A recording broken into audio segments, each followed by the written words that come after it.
پچھلی حدیث کا بقیہ حصہ حضرت معاذ بن جبل رضی اللہ تعالیٰ عنہ نے کہا، تم نے بہت بری بات کہی، قسم بخدا یا رسول اللہ صلی اللہ علیہ وسلم، ہم نے اس میں بھلائی ہی دیکھی۔ حضرت صلی اللہ علیہ وسلم نے خاموشی اختیار فرمائی۔ اسی دوران ایک سفید پوش آدمی ریگستان میں دیکھا تو آپ صلی اللہ علیہ وسلم نے فرمایا، ابو خیثمہ ہو؟ تو وہ واقعی ابو خیثمہ انصاری تھے۔ یہی وہی صحابی ہیں جنہوں نے ایک سا کھجور صدقہ کی تو منافقین نے ان پر طعنہ زنی کی تھی۔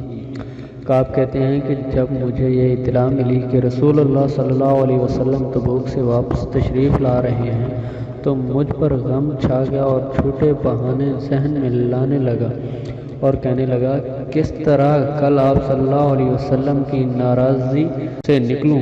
اس سلسلہ میں اپنے اقارب میں سے صاحب الرائے افراد سے مشورہ میں مدد طلب کی۔ جب یہ اطلاع ملی کہ حضرت صلی اللہ علیہ وسلم پہنچنے والے ہیں تو میرے دماغ سے تمام جھوٹے بہانے والا خیال نکل گیا۔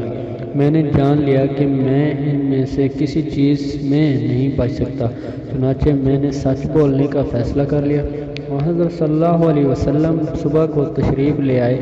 آپ صلی اللہ علیہ وسلم کی عادت مبارکہ یہ تھی کہ جب آپ صلی اللہ علیہ وسلم سفر سے واپسی تشریف لاتے تو سب سے پہلے مسجد میں تشریف لے جا کر 2 رکعت نماز ادا فرماتے، پھر لوگوں کی ملاقات کے لیے تشریف فرما ہوتے۔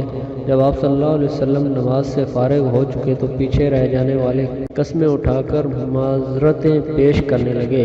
ان کی تعداد 80 سے زیادہ تھی۔ حضرت صلی اللہ علیہ وسلم نے ان کے ظاہری عذر کو قبول فرما کر ان سے بیعت لے لی اور ان کے لیے استغفار بھی فرما دیا اور ان کے باطن کا معاملہ اللہ تعالیٰ کے حوالے کر دیا۔ میں نے حاضر ہو کر جب سلام عرض کیا تو آپ صلی اللہ علیہ وسلم نے ناراضگی بھرا تبسم فرمایا، پھر ارشاد فرمایا، آگے آ جاؤ۔ میں آگے بڑھتے بڑھتے آپ صلی اللہ علیہ وسلم کے سامنے جا بیٹھا۔ آپ صلی اللہ علیہ وسلم نے فرمایا، تم کیوں پیچھے رہ گئے؟ کیا تم نے اپنی سواری نہ خرید لی تھی؟